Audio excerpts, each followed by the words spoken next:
I can go first. Hi, I'm Richard. Just curious, you mentioned the development kits. I'm just curious as to what those consist of. I can actually show you. Oh, So we cool. currently have one set of this. This is for development. We can then make it smaller, but this is a Pi camera. So it's essentially the smallest camera you can get that will connect to this NVIDIA Nano that can do all the processing we need currently. We can eventually do all the processing on a much smaller device, but while we're building it, this is the cheapest and most affordable thing we can get. Thank you.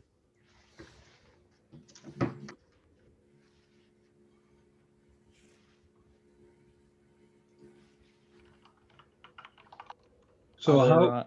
Any more questions? Yeah, I'm sorry, but how does this all connect? Were you saying that you would put it behind the glasses of, excuse me, of an existing set of glasses, or are you creating the actual whole frame and lens, or what is your vision for this? We would be creating the whole frame. They would appear as just a plain old pair of sunglasses with a pair of earbuds attached to them. So something similar to maybe like a Google Glass. Yes. What kind of patents have you looked at? Have you seen whether or not what you're proposing, your idea, I think is like, wow. I'm just wondering that, have you seen or investigated whether or not anyone else is pursuing this? Will you potentially run afoul of someone's patent if you continue with this? As far as we know, there aren't any patents that block our path because the anything similar to us has already been covered in research papers, and they didn't go nearly as far as we went. Have you looked at getting your own patent? You mentioned your use of funds, and it didn't say anything about protecting your IP. That was a plan for further down the line after we've developed a functioning system. You might want to think about escalating that a little bit up, because if what you're talking about is, and I don't know the technical details or whatnot, I do know that Google stuck a computer on a pair of sunglasses, which is, blows my mind. I'm an old dinosaur when it comes to technology. So, but if you have an ability to potential, and I don't even know, it's almost turning a person into almost like Sony. You're bouncing and you're doing all of this visual recognition, being able to convey that, I think would be kind of very life-changing for people who can't see, especially now if they're getting all of this, like instant information. And not only that, because you've got, one of the big things I think with this potential solution is your range.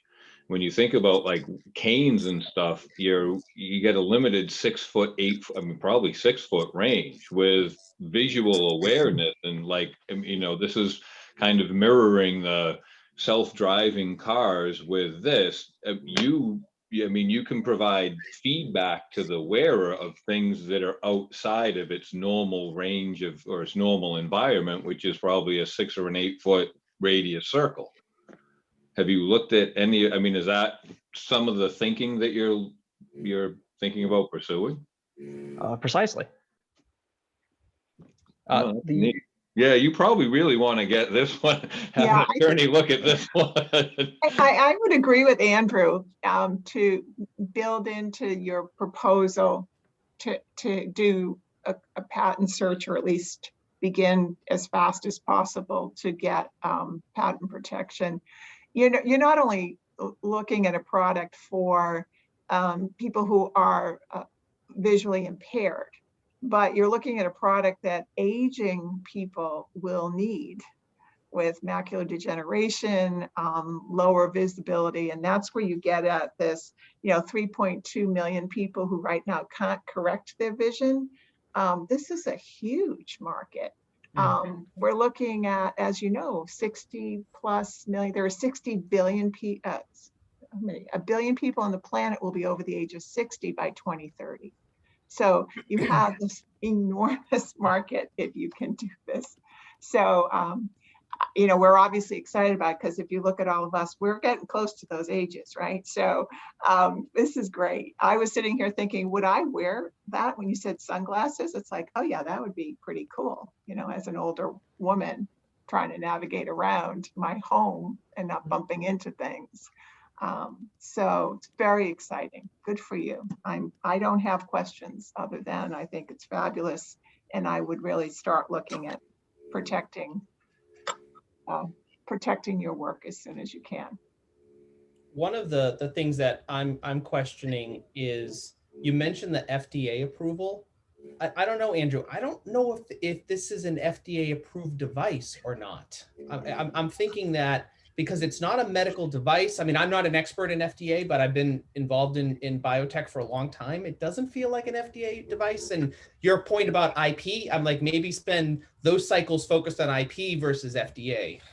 Yeah, I think, and I don't know enough because I've never been in the insurance world, but I think getting like an FDA approval means that then like the insurance is a lot more likely to cover it, so that your adoption rate, because I would expect there would be some fairly significant engineering that goes into this, that your price point, the Google Glass price point was what, a couple $1,000s, and so yeah, it might be in their best interest to go that route, but that might be something to put a little bit lower than the IP, just because I think you'll get maybe a higher likelihood of paying by getting it covered as a medical device. Yeah, and having worked in the pharmaceutical industry, getting things approved is a longer cycle. Yeah. So it could be a two-step that you get your product, you get some IP protected, and then have almost two directions. People who could self-pay, maybe there are other sources of funding for folks who are blind, and then have a different track of people who can afford it. And I think that if you can get IP on this, at the very least, if there's no existing IP that prevents you from doing this, and you can get at least a provisional patent filed, then you can go out and fundraise on something like this. Exactly. And then you could be a do lot of 5 money different paths at the same time, and you wouldn't, you could get, I think if there's no IP around this and you can grab it, I think you have a very fundable business here. Yes. Lots of people would be very interested. Yep. It is a neat idea. One other question, I'm sorry, is how far along in your development are you? Is this still concept stuff, or have you started connecting the dots and the visual awareness of the photo devices and things like that? We don't have a finished product yet, but we do have Edwin here over the summer, the previous summer, got the depth mapping working, and we started working on the interface. Yes. So over the summer 2020, when we were all stuck at home, using a simulator actually designed to fly drones, which had very good camera imaging capabilities, I was able to create depth maps for the environments, and I was able to test the drone's navigation based on that. And then we just need to add on the image recognition on top of that, and we have it working in simulation. That we just need to make it work on a mobile system, which is a considerably easier step once the simulation is done. I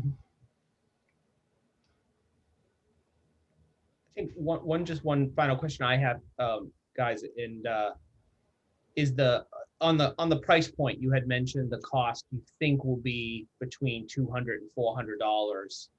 I'm assuming that's the cost to the patient. Kind of back me in a little bit to why you think that cost is somewhere between $200 and $400.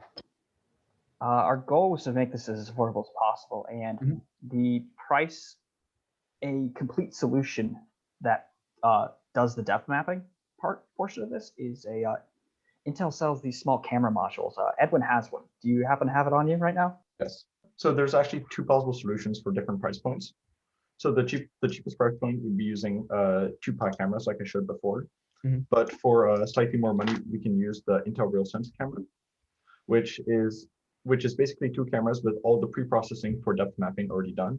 So it's a lot less computation on the side of the computer. And that factors in because that Intel product is about $300. Okay. We could definitely do it for cheaper as an integrated solution that we developed ourselves.